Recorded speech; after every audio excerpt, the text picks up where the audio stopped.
سلام سلام كمي كنيكم كورات خاتاتلتي ازي واقع سبورتيو بمنت ساقاي بإيمي مساهم زلهو كم تلمود لو مدما واقع سبورت حدا أبز اوان ازي اقداسي ويدما وعوع كوين زولو رأستي كاب كعس اقريني عاد انجليز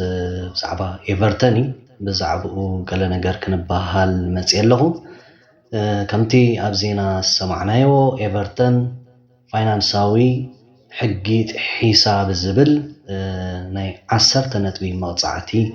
تبين لالو እዚ ድማ ፍላይ ምስቲ ህሉቅ ቁመና ናይታ ጋንታ ቀሊል ዘይኮነ ከቢድ ዝኾነ ሃስያ ከምጻላ ምዃኑ ርዱእ እዩ ስለዚ ነዚ ናይ ሎሚ ኣርእስቲ ነዚ ናይ ሎሚ ወቅዕና እንታይ ዝብል ኣርእስቲና ሂብና ያደለና ኤቨርተን ግዳይ ኮይና ኣላ ሲቲን ቸልሲን ይድፈራ ድኾና ዝብል እዩ ምናልባት በቲ زعبي بتر استي بتي فاينانساو حقي انت عينت فاينانساو حقي ومتحيسوم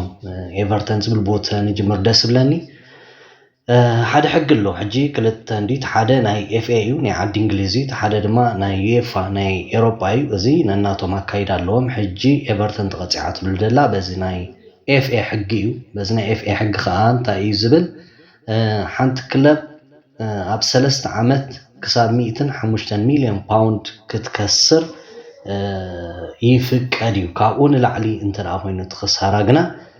تقصعلو يا اجي منالبات نمنتايو ز خمسه عينت اكايدا تدليو ديتيل بزوح نغرات كلو خلي كن تبعبي فريلو زرايكا نغر انت الله وينو تي كعسو اغري ميزانو كحلو سلازلو وي از مالت تي ناي كلبات عامي ازيو كلتا شافات انت لأخوينو اتن بفاينانس ازين زعبيا كلابات اتهم اللو زبهالو تتصاوتي بلوزات تتصاوتي كتر نفوامين دن اتن بفاينانساوي عقب تحدث بلا قانتطات فتسيمان عبتو الدراي كهلوانين سلازي قعص اقري ميزانو كي سحت نمباليو من البات زي كساب كندي بزقبا يسرح اللو إلنا كنزارب أفكا ملكا مالت أم معري من قد اللون كتولو زكا على يكونن مخنياتو أبزا حالة في عامتات مالتسي تسابلا ليلن كل جزي تسابلا ليلن كخدا نرئين كلبات بفاينانساو من قدي وي بفاينانساو عقمي أبتي لعل زلوين بارسيلونا ريال مدريد باير مونيك مانشستر يونايتد تشيلسي حجون سيتي بي اس جي اللوا في الليل ما بفولي وصل بلا قانتات مالتي بزيادة جن نايزن حجي بزي ناي عرب ناي نلاد جنزب زم ولاد اللوا كلبات جنا نقص أجري أزيو أسقائي زخانة كنت كم زفترة رديو سلازي إيفرتون قداي كوينا لا زبلنا المغنيات من البات كم زدي تايل لي أتينا زن بدل فتصيموم إلكا تزارب وكوا زي قال انتخونه جن كم تخاطات قعس اجرو خينكا كتريون كلخا تشيلسي وي سيتي جلس باتي بي اس جي باتي فاينانساوي منقد نت فاينانساوي حق اخبيرون او يخدالوا إلكا كتزارب زدفر زي كونه نغير سلا تعزبي مخنياتو تزغبر وصايتات هبتصاوت تزغور او تغانن وفري كتريو خلاص بحق ديو حقي زي تحسو دلوا كتبل قد دقاي مغاب في اللحجي ايفرتون بفلا بز عامتات زي اب تحط قمنا زلا غانتا تصاوت خمدليا ام مغزا زي تركب غانتا انت دان فاينانساوي حق حساب تباهيلوس اتن زي تعدن وصايتات تغبر دلوا غانتا تدا كمين نتي حق خطحسو زي كعلا إلكا تحسب قبرك مالتي سلازي كاب كلتشحن 19 سكاب كلتشحن إسران كلتنا بزولو جزي إيفرتون 124.5 مليون باوند كسيرة يزبل تخص مالتي كم تقدمنا دبلنا يدمو حانت قانتا ب 3 عامات 105 مليون باوند تكسر ترايز فك أدلا سلازي إيفرتون كاب تحقي نلعلي 19.5 مليون باوند كسيرة يزبل دلوتي ክስ ማለት እዩ ወይ ድማ እቲ መወዳእታ መደምደምታ ተዋሂብዎ ዘሎ ክሳብ መቕፃዕቲ በፂሑ ዘሎ ምናልባት ክሳብ 8 ወርሒ ዝኣክል ዝወሰደ ናይ ምፅራይ ግዜ ወሲዱ ብጣዕሚ ዝተሓላለኸ ከም ዝነበረ እውን ተገሊጹ እዩ እንታይ እዩ እዚ ናይ ፍርዲ ኪደቱ እዚ ናይ ብዛዕባ ዝጥሕሰት ሕጊ ኣብ ዝግበር ናይ ፍርዲ ኪደት ታጋንታ ክስ ከም ዝቀረበላ ካብ ኤፍኤ ሰሚዕና ኣብ መወዳእታ ድማ እቲ ውሳኔ ከም ዝተወሰደ ኢና ሰሚዕና እምበር እቲ ፍርዲ ኪደቱ ናብ ፓብሊክ ኣይግለጽን እዩ ኣብ ዕፁው እዩ ዝግበርቲ ናይ ፍርዲ ኪደት ማለት እዩ ግን ኣብ ምፅራይ ከም ዘሎ ን8 ወርሒ ዝኣክል ኣዝዩ ዝተሓላለኸ ነገር ከም ዝተሓልፈ እዩ ዝገልጽ እዚ ርዱእ ነገር እዩ ማለት እተን ጋንታታት ካብዚ ክስ ዝኸሃ ድማ ኣዝዩ ዝተራቐቐ ሲስተም ከም ዝጥቀማ ይርዳእካ እዩ ዳትስ ዋይ ኢኻ ማለት ገለ ጋንታታት ስጋብ ሕጂ በዚ ነገር ዘይተኸሰሳ ኮይኑ ድስምዓኒ ማለት እዩ ስለዚ ኤቨርተን ግን እዚ ሕጊ ዘጥሒሳ ተባሂላ ኣብ ከምዚ ዓይነት ፍርዲ ወዲቓ ኣላ ምናልባት ኤቨርተን ከም ጋንታ ምልስ ኢልና ብዛዕባኣ እንተደኣ ዳህሲስና ኣብ ዝቐረባ እዋናት ኩዕሶ እግሪ ምርኣይ ንዝጀመረ ሰብ ወይ ድማ ዋላ ኣብ ዝቐረባ ግዜ ጥራይ ደይኮነስ ዋላ ኣብዚ 30 ዓመት ክኸውን ይኽእል እዩ ኤቨርተን ኦኬ ነይረያ ተወዳዳሪት ጋንታ ነይረያ ዋላ ኣብቲ ቅድሚ 20 ዓመት ከባቢ እውን ኣዝያ ተወዳዳሪት ጋንታ ነይረያ ግን እቲ ዝበለፀ እዋን ናይ ኤቨርተን ኣብቲ 1980ታት ኣብ ዝነበረ ግዜ ኤቨርተንን ሊቨርፑልን ኣዝየን መቐናቕንቲ ነቲ ዓወት ድማ ክልቲአን እንዳተፈራረቓ ይዕወታሉ ከም ዝነበራ ታሪክ ይነግረና እዩ ምስ ሊቨርፑል ብፍላይ ኣዝዩ ዓብይ ምትእስሳር ዘለዎን ጋንታታት ምዃነን እታ ቀዳመይቲ ተመስረተት ጋንታ እውን ኤቨርተን ምዃና ከቢድ ዝኾነ ናይ ደርቢ ፅልኢ ወይ ድማ ህልኽ ከም ዘለዎን ኣብ ብዙሕ ዓመታት ርኢና ኢና ኣብዚ ግዜ እዚ ግን ቶታሊቲ ናተን ዓቕሚ ኣብ ክልተ ጫፋት እዩ ዘሎ ሊቨርፑል ፕሪምየር ሊግ ካብተን ድሕፀያ ዓመት ድሕፀያ ዓበይቲ ክለባት ቻምፒየንስ ሊግ ኣብ ምዕዋት ትርከብ ክለብ እያ ኤቨርተን ከዓ ንዘይምምላስ ንድሕሪት ንዘይምምላስ ኣብ ምቅላስ ትርከብ ጋንታ እያ ግን ካብቲ ዓበይቲ ኣይኮን ድኾነ ናታ ሪከርድታት ካብ 1954 ወሪዳ ዘይትፈልጥ ክለብ እያ ኣብዚ ናይ ኤቨርተን ዕድመ ድማ 9 ናይ ሊግ ዋንጫ ክትወስድ ዝኽኣለት ጋንታ እያ ሓደ ናይ ኤውሮፓ ካፕ እውን ወሲዳ 9 ቻሪቲ ሺልድ ወይ ድማ በዚ እዋን ኮሚቲ ሺልድ ንብሎ ዘለና ዋናጩ ክትወስድ ዝኽኣለት ጋንታ እያ ኣብ ዝቐረባ ዓመታት ግና እዚ ደረጃ እዚ ብልክዕ የላቶን ስለዚ እዚ 10 ነጥቢ መቕፃዕቲ ማለት ብፍላይ ኣብ ሰዓት እዚ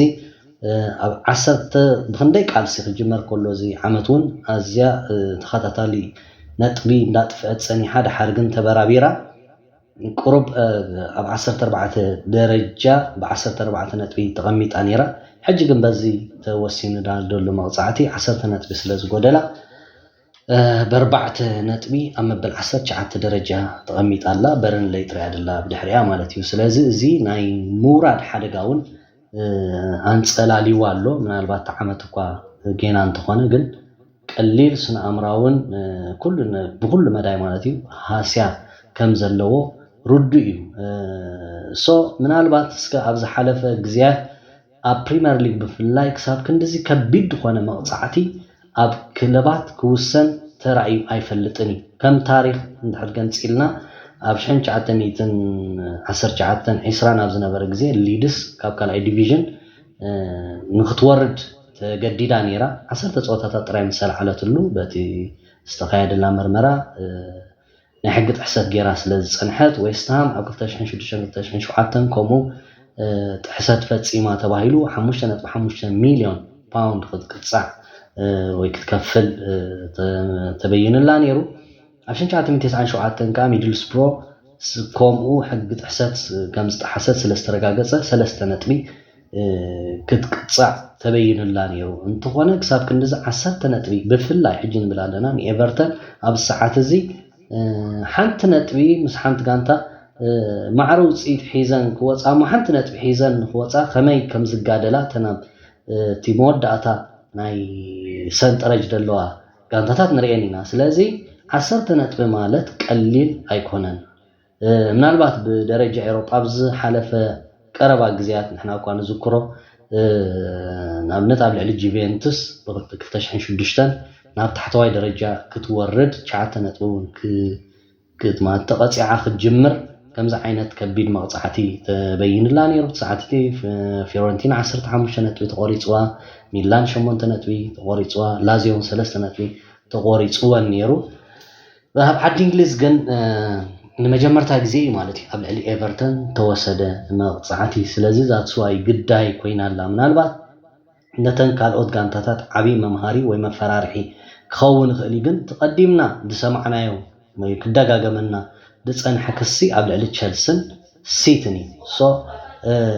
ኤቨርተን መቕፃዕቲ ተበይኑላ ኣሎ ማለት ከምዚ ዘይመጣጠን ምዃኑ ወይ ፍትሓዊ ከም ዘይኮነውን ይግባይ ናይ ምባል መደብ ከም ዘለዋ ገሊፃ ኣላ እንታይ እዩ ናብቲ ነዚ ፍርዲ ዝዝህብ ወይ ድማ ዘፃሪ ሓደ ነፃ ዝኾነ ኣካል ኣሎ ሕጂ ናብኡ ኣይኮኑን ከቕርብዎት ይግባይ ናብ ካልእ ናይ ሕጊ ሲስተም እዮም ከቕርብዎ ግን እንታይ እዩ ዝብል ኣብቲ ዝወሰኑሉ ግዜ እቲ ገንዘብ ከምቲ ዝበልናዮ 19.5 ሚልዮን ፓውንድ ካብቲ ዝግባእ ወፃኢ ካብቲ ግባእ ንላዕሊ ወፃኢ ገይሮም ተባሂሎም ወይ ድማ ከሲሮም ተባሂሎም እንዲም እዚ ፍርዲ ዝተዋሂቦም ደሎ ቶተንሃም ግን 19.5 ሚልዮን ፓውንድ ደይኮነ 9.7 ሚልዮን ፓውንድ ጥራይና ከሲርና በሃልቲኦም እሱ ጥራይ ዘይኮነ ድማ እዚ ክሰራ ዝኸጋጥም ምኽንያታት ኣለና ብዓብዩ ኮቪድ-19 ኣብ ዝነበረሉ ግዜ ተፃወቲ ደሞዞም ምኽፋል ብዙሕ ወፃኢታት እሞ ኣታዊ ክትረክበሉ ኣብ ዝፀበበ ግዜ ክሳራ ከም ዘጋጠሞም እዚ ኩለን ጋንታታት ክሳራ ጋጢሞን ተዋሂቡ እውን ሓደ ፍታሕ ከም ዝተዋህበ ኢና ንፈልጥ ምናልባት ግን ተደማሚሩሎ ናይ ኤቨርተን ኤንድ ኣገፍቲ ግዜት ድማ ምህናፅ ናይ ሓድሽ ስታዲየም ኣብ ምህናፅ ስለ ዝነበሩ ካብቲ ዝሓሰብናዮ ንላዕሊ ወፃኢ ሓቲትና በሃልቲኦም ካልእ ዓብ ፖይንት ድማ ኦሊቨር ኣስማኖቭ ዝተባሃለ ሓደ ካልኣይ ማለት እዩ ካብቶም ወነንቲ ናይ ኤቨርተንሲ ብብርኪ ኣብ ካልኣይ ደረጃ ዝስራዕ ፈርሃድ ሙሸር እዩ ዝበሃል ተቐዳማይ ወይ ድማ ትዝዓበየ ሸር ዘለዎ ብትጋንታ ብድሕሪኡ ደሎ እዚ ኦሊቨር ኣስማኖቭ ዝበሃል ራሻዊ እዩ ሶ ምስኡ ተገይሩ ዝነበረ ውዕላት ብሰንክቲ ናይ ዩክሬን ራሽያን ዘጋጠመ ፀገም እሞ ልክዕ ከም ኢብራሞቪች ናይ ቸልሲ እገዳታት ስለ ዘጋጠሞ ኣብ ዓዲ እንግሊዝ ኤቨርተን ምስኡ ክትገብሮ ዝግባኣ ዝነበረ ውዕላት ፌይል ከም ዝኾነ በዚ ድማ ኣብ ክሳራ ከም ዝወደቐት እዚ እያ ትምጉት ደላ ኤቨርተን ሕጂ እቶም ነዚ ውሳነ እዚ ዝሃቡ ገለልተኛ ወይ ድማ ነፃ መርመርቲ ዝበሃሉ ስጋብ 20 ዝኾኑ ኣባላት ዘለዋ እያ እንታይ እዮም ዝብሉ ንሶም ሕጂ ኣብቲ ሓበሬታ ኣብ ምሃብ ቁኑዕ ሓበሬታ ዘይምሃብ ሓደ ካብቲ ናብ መቕፃዕቲ ኣውዲቕዎም ዘሎ እዩ ሓበሬታ ምሃብሲ ብቕንዕና ክተሓባበሩ ከም ዘይከኣሉ እሙንነት ከም ዘጉደሉን እዩ ዝገልፁ ደለው ምናልባት እዚ ብዓይኒ ናቶም ኣዝዩ ከቢድ ነገር እዩ ምክንያቱ ዝኾነት ጋንታ ነቲ ምርመራ ክግበረላ እንተደኣ ኮይኑ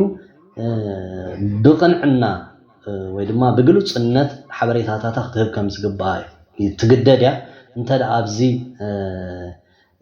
ግልፂ ኮይና ዘይቀረበት ወይ ድማ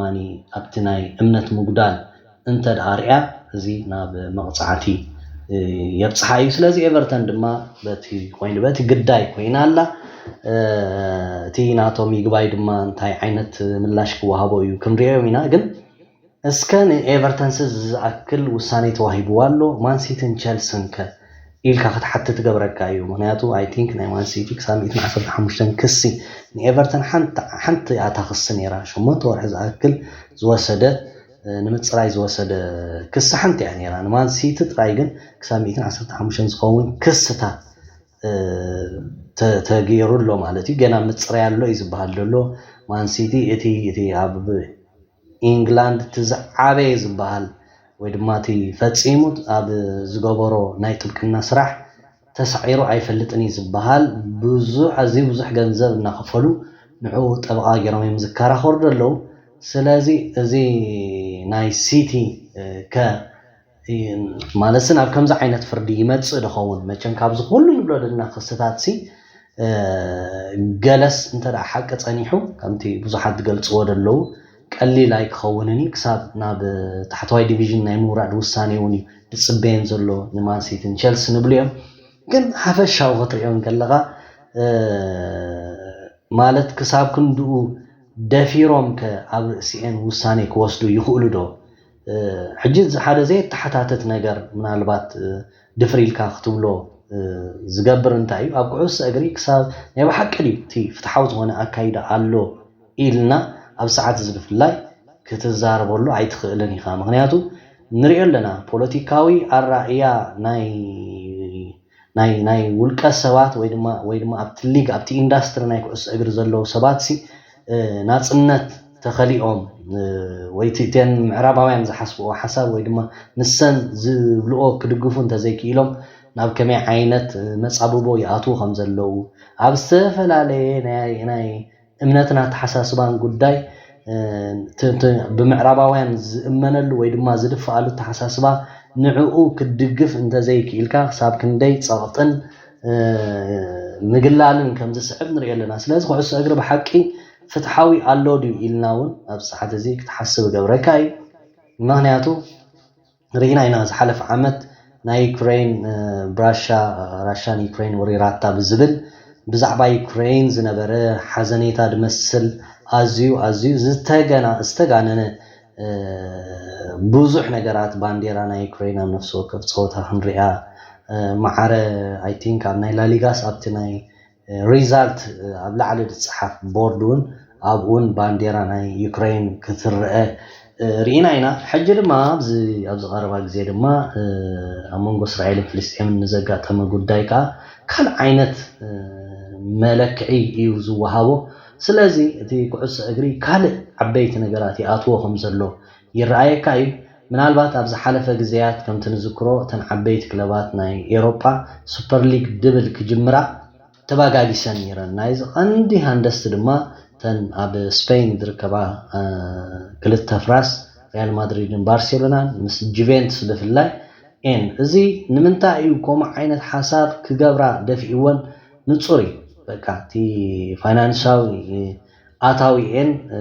ምስተን ብፍላይ ድማ ኣብ ዓዲ እንግሊዝ ዘለዋ ጋንታታት ክወዳደራ ኣይከኣለን ስለዚ ዝሓሸ ኣታዊ ዝርከበሉ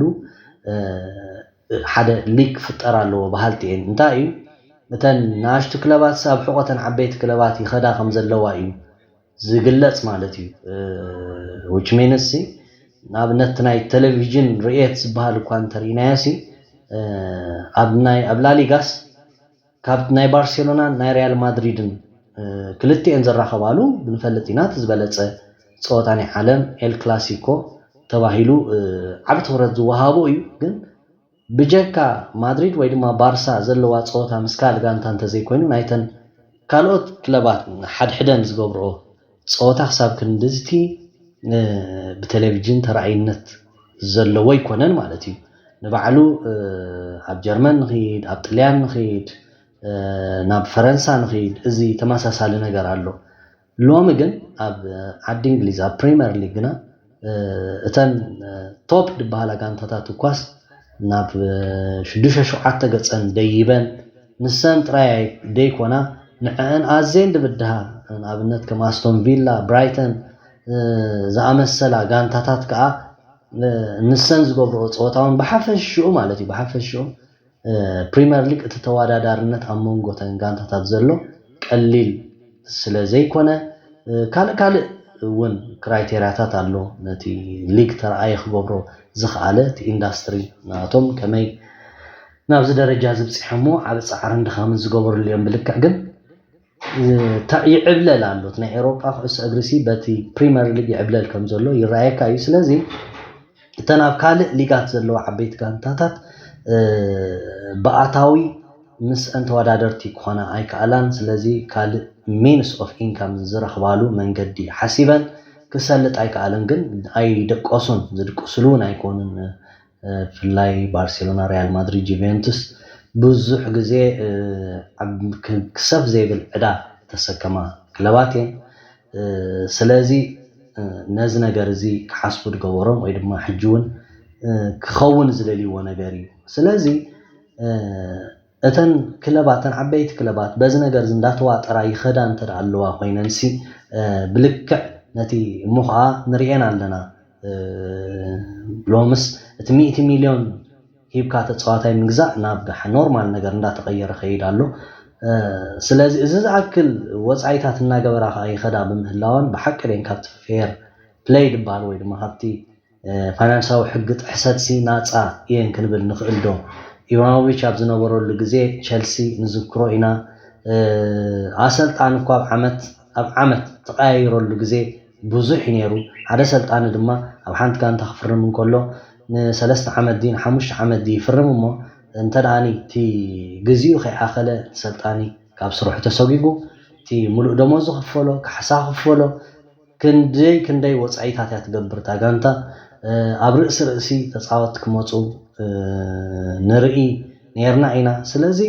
ብሓፈሹ ኣብ ሲቲ እውን ኣብ ተወሰነ ዓመት ብፍላይ ኣዝዩ በቃ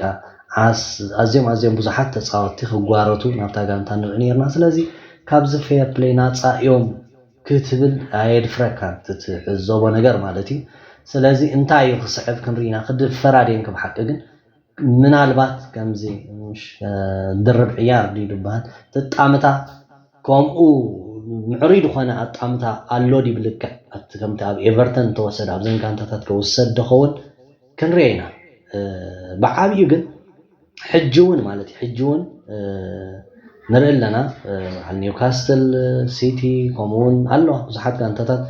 ብብዙሕ ገንዘብ ናይ ዕራብ እንዳተመወላ ኸዳ ኣለዋ ቸልሲ ኣብ ዝሓለፈ ዓመት ዘውፃቶ ወፃኢታት ርኢና ኢና ግን ሓደ ካብቲ ካብ ፌር ፕሌይ ካብቲ ጥሕሰት ሕጊ ከተምልጥ ዝገበረቶ ወይ ድማ ጋንታታት ዝገብርኦ ዘለዋ ነገር እንታይ እዩ እንተኢልና ንኣብነት ዴክላን ራይስ ኣርሰናል 110 ሚልዮን እንተደኣ ከፊላትሉ ኮይና ነዚ 110 ሚልዮን ኣብ ክንዲ ሓደ ዓመት ትኸፍሎ ኣብ 3 ዓመት ቆራሪፃ ትኸፍሎ which means ነቲ ኣብ ሓደ ዓመት 100 ሚልዮን ምውፃእ ነቲ ወፃኢታት ክብ ስለ ዘብሎ ፋይናንሳዊ ሕጊ ክትጥሕስ እያ ማለት እዩ ንባዕሉ ንራያ ነዚ ሓድሽ ጎል ኪፐር ከምፅዎ ከለዉ ማለት ዝበሃል ተፃዋታይ ንክግዛእ ተወዲኡ ምዃኑ ግን ሕጂ ብልቃሕ ይመፅእ ደሎ I think 1 ሚልዮን 3 ሚልዮን I think ኮምታት ከፊሎም ንዓመት 3 ሚልዮን 7 ሚልዮን ከፊሎም ተስተረፍ ካብቲ 30 ሚልዮን ድማ ኣብቲ መወዳእታ ናይ ዓመት ተኸፊሉ ንብረት ናይ ኣርሰናል ክኸውን እዚ ሕጂ ኣብ መንጎተን ክለባት ብዝግበር ምርድዳ እዩ ምክንያቱ እታ ጋንታ ኣብ ትጥሕሰት ሕጊ ከይተኣቱሲ እታ ካልእ ጋንታ ትተሓባበር ኣላ ማለት እዩ ሶ እቲ ዝተጋነኑ ወፃኢ ምግባርሲ ተሪፉ ማለት ኣይኮነን ኣብ ቸልሲ ኢንዞ ፈርናንደዝን ካሴዶን ጥራይሲ 200 ገለመለ ሚልዮን ወፃኢ ገይሮም ኣለዉ ግን እቲ መፃፅኦም ኮሚድ ብል ማለት እዩ ኣብ 5 ዓመት ተዘርጊሑ ክኽፈለን ነተን ጋንታታት ሶ እቲ ፋይናንሳዊ ሕጊሲ ኦልሬዲ ይጥሓስ ኣሎ ግን ብሲስተም ገይረነን ካብኡ ዘምልጣ ደለዋ ኢና ንብለና እዚ ከዓ ምትላል እዩ ማለት ሲ ኣፀብቕ ኣቢልካ ዘረባ እንተደኣ ገሊፅካየሲ ሎሚ ሓንቲ ማኪና ክገዝእ እሞ እዛ ማኪና ካባኻ ምስ ገዛእክዋሲ ቆራሪፀ ክበካ እየ ዝብሎ ዘለኹ ግን ኣነ ገንዘብ ስለ ዝወሓደን ደይኮነስ መታን በቲ ሕጊ ከይትሓዝ እዩ ስለዚ ነቲ ሕግስ ካብኡ ዘምልጡሉ ብዙሕ ነገራት ድማ ካብ ከምዚ ካብቲ ምጥሓስ ሕጊ ከምልጡ ዝገብሮ ሲስተምስ ከም ዘሎ ርድዩ ነዚ ከስኢሎም ደም ክዕዘብዎ ብሓቂ ፍትሓዊ እንተደኣ ኮይኑ እዚ እውን ቅቡል ክኸውን የብሉን ምክንያቱ ተን ጋንታታት ዋላ 5 ዓመት ኣብ 6 ዓመት መቃቂለን ክኸፍላ ስለዘይክእላ እየን ስቕ ኢለን እምበር ከምኡ ዓቕሚ እንተዝህልወን ነይሩ ተን ካልኦት ክለባት እውን ድላየን ተፃወቲ ከምፃ ፀሊአን ኣይኮናን ስለዚ እቲ ኣካይዳ ብሓቂ ከምዚ ምሻሎ ክስታይ ዝፈጥረልካ ኣይኮነን እንዚ ፍትሓውነት ክስማዓካ ዝገብር ገላ ኣይኮነን ግን ኤቨርተን ግዳይ ናይዚ መቕፃዕቲ ዝኾይና ኣላ ብሓቂ ነዛ ጀሚራታ ዘላ ከባድ ዓመት እዚ ምውሳኹ ንድኻ ደርሆ ትፀድፎ እዩ ስለዚ تي ناي جباي حتى دما كساب كنديا منتاي كبتصح يكون رينا مان سيتن تشيلسن كا كابزي حتى زي بحقي اب درجو اب تزغبو بصحو كبيد زخونه مقصعتي كوردن دي ولا سحجون داتا بحله اتليست مالتي اتليست سي دايو يتصارلو داتا بحله حمتات كخيديو ديوخا كنرينا مالتيو راي كورات تعذبتي نسخم كبزعبا سبيشالي امان سيتن تشيلسن زغبر اكايدا ناي اف اي نبل ناي يفا ولما نابن تراي كنا سابتن عبيت كلبات زغبر ناي حقت حسد ناي بحق سلالي فصما دين ويس اكايدا ناي يفان اف ان ابز غدايزي كما يتريو حسابكم ريتهم اب كومنت كتسفرو يمحصنكم زمدب دما انت عجبكملو شير سبسكرايب لايك بمغبار كتتابعونا دغي مدغاغيمه يمحصن مساخم بتصنحكم بامنت صقاي بيامي اقصال مدب كسال نرحب سسناي